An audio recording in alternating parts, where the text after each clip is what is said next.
You know, this recent report found nearly 2 million middle school and high school students have tried electronic cigarettes, or e-cigarettes. That set off some alarm bells, and this week 40 state attorneys general called on the U.S. Food and Drug Administration to regulate e-cigs just like it regulates tobacco. Up until they were banned in 1970, old-time cigarette television ads used to talk about taste and relaxation.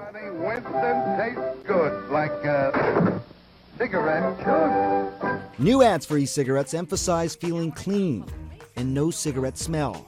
I can whip out my blue and know that I won't scare any guys away. Users inhale, but there's no smoke. Taking a puff triggers a heating coil, which warms up liquid nicotine in a plastic filter, and that results in nicotine-filled vapor like steam. It doesn't contain the same tar and chemicals as cigarette smoke, but as the FDA has said, it may contain other cancer-causing agents. And at least 4 users have gotten a nasty surprise. Their electronic cigarettes exploded while being charged. It sounded like a bomb. It shook the house up. You look at the preponderance and the percentages, and with the electronic cigarette, I don't think the numbers begat the worry at all. And joining me from CDC headquarters right here in Atlanta is CDC Director Dr. Tom Frieden. Thanks for joining us, Doctor. There's a lot of interest in this topic. A few years ago, the FDA, as you know, actually banned these e-cigarettes. But in 2010, a court then overturned so that there's no evidence that they're actually harmful. Well, I mean, what do you think? Is it a question of they're bad for you, or we just still don't know? I think what we can say basically is they might or might not be able to help you quit, but there are definite harms that they can cause. And those definite harms are in different environments.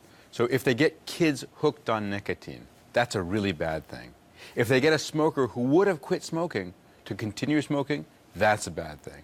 If they get a smoker who stops smoking to go back to nicotine addiction and then smoking, that's a bad thing. And if they re-glamorize the act of smoking, that's a bad thing. So we have possible benefits and definite harms. Let me ask about the other people who are around people who may be smoking e-cigarettes. You know, there's the idea of secondhand smoke. I mean, we know about that with cigarettes, but some researchers say the amount of potential carcinogens in the vapor potentially is extremely minute, that it's insignificant, in fact. I mean, do you disagree with that?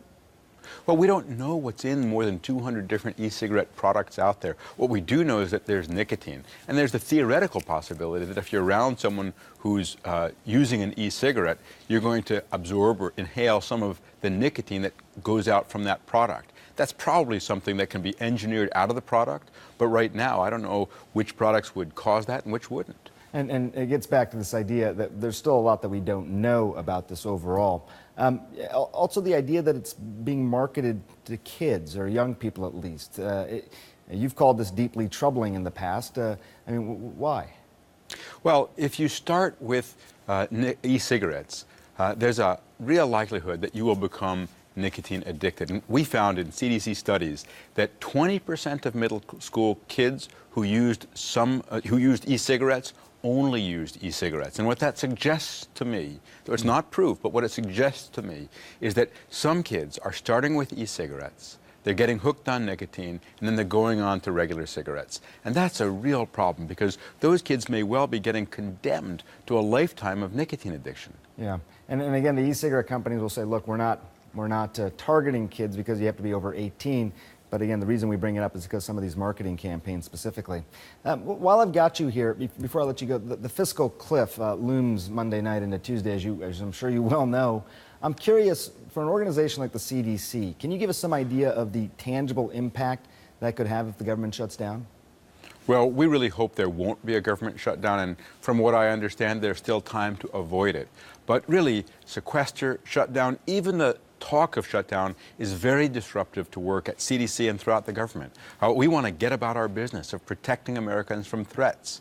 And what this does is put in a great deal of uncertainty, and we're still working out what a shutdown would mean. We have to go through every single staff person in the agency and say, would they continue to work or not? There's a great deal of legal complexity about how it happens. And this kind of thing is really distracting. It distracts us from our mission, which is protecting people from threats.